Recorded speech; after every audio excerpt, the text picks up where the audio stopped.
可能你现在穿的太暴露出来，安迪在新加坡看了，哎呦，请看你滚啊！有些中原会啊，没有年轻人接受这个歌台文化，就不可以传承下去。拥有32年舞台经验的李佩芬是新生代中绕不开的名字，因为父母爱追歌台，耳濡目染之下，佩芬从小就对歌台产生了浓厚兴趣。6岁那年，她第一次登台，成了歌台小童星。身为歌台界的一姐，她和许多年轻人一样，曾觉得自己与老派歌台格格不入，也动过离开的念头。有一段时间，应该是算是10几来岁的时候吧，我觉得歌台好像有一点不适合我，因为那时属于有点青春期，又介于叛逆期之间。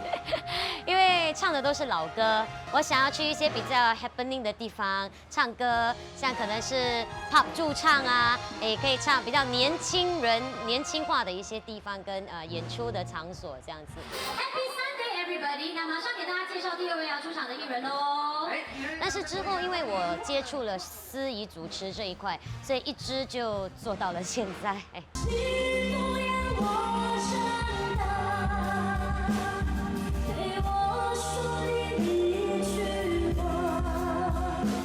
因为歌台台数是越来越少了，然后大家对歌台这个传统的文化不太重视。可以说这个行业的社会地位不是很高。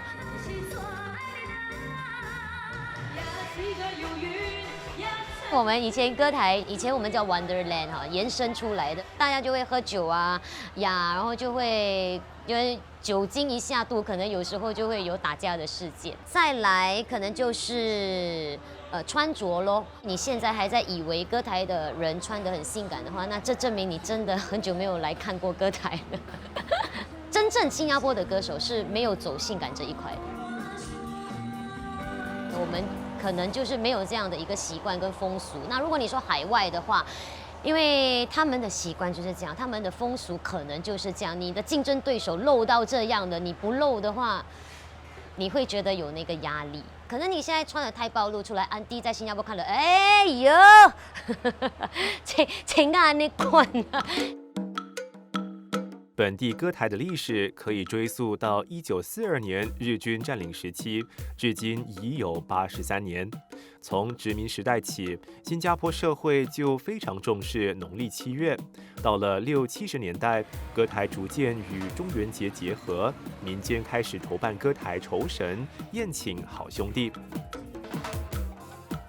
据统计，2020年关闭疫情之前，7月歌台最高曾多达500场记录，而去年大约只有160场。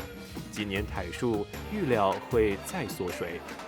我觉得观众的变化是有的。那在量方面，我们的观众从疫情之后其实是有下降的。实际来到现场看节目的朋友，那可能从前的我说800人好了，那下降到现在可能300人。年龄层方面来讲的话，我们现在歌台还是以乐龄人士为主。那么如果年轻代表的话，我看真的，只有大概18些。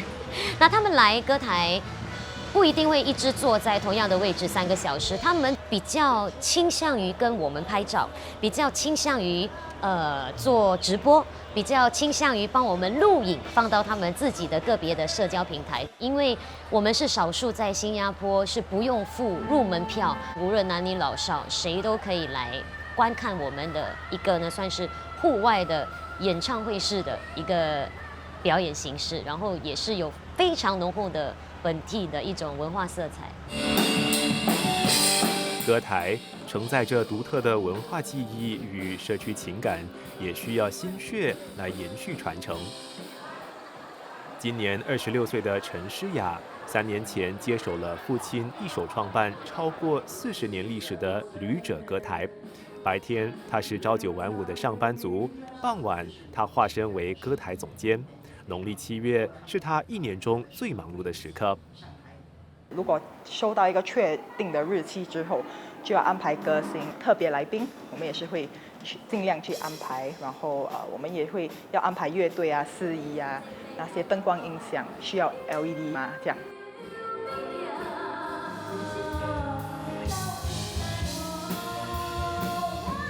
有些中原会啊，没有年轻人接手这个歌台文化，就不可以传承下去，因为他们都是在线上看，然后没有下来感受那个现场的气氛，所以他们也不懂歌台到底是一个什么节目。疫情前，他们每年可接到40多场7月歌台，疫情后场次减少了一半。根据诗雅的观察，一些中原会组织因为没人接手而停办，有些则因为预算不足。如今，作为本地最年轻的台主，他很清楚，要吸引更多人走进歌台，必须付出更多努力。我接手过后，我就开了一个 TikTok account， 然后 Instagram account 也是。之前我爸爸只有一个 Facebook account。我还有时候会播一些短视频啦，就是一个剪接这样。很多人也是看歌台直播。如果我们坐在邻里区的话，他们经过，他们一定会停下来看一下，这样听一下这样。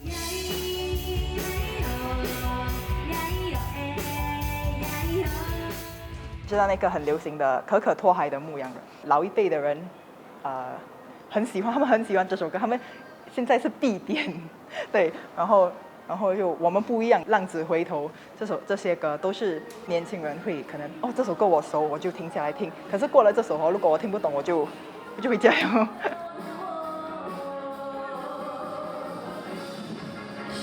我从小在家都一直在听方言歌曲，然后在新加坡呢，我们也只有在歌台才有办法听到这些歌曲。然后每次一来到歌台，就会有那种很快乐、很轻松、很放松的感觉。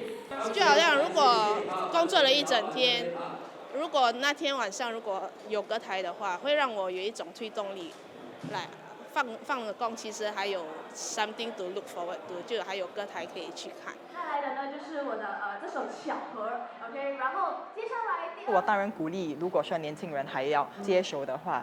可以去接触这个文化。歌台的话，其实也算是一个节目策划的一部分，所以如果有兴趣的话，可以先尝试接触这个行业，然后可以慢慢把歌台也是带进 events 之类的那种活动，对，就变成可能商业啊，也可以采用歌台的方式，歌台就变成更年轻化嘛。当然，很重要的是要有新血进来我们的这个行业 ，OK， 所以我希望有后浪进来。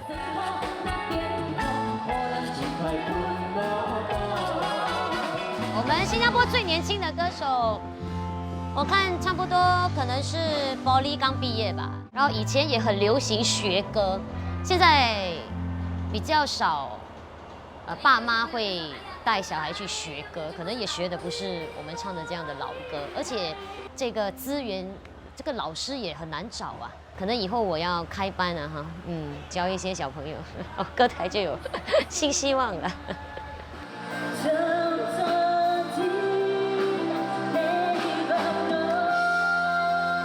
其实，如果你现在问我的话啦，目前我是觉得不会消失啦，但是逐渐越来越少的这个情况，可能难以避免。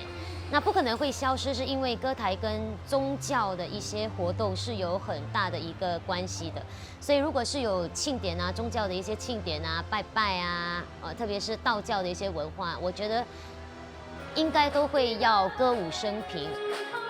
歌台就是能够吸引人来的一个吸睛点吧。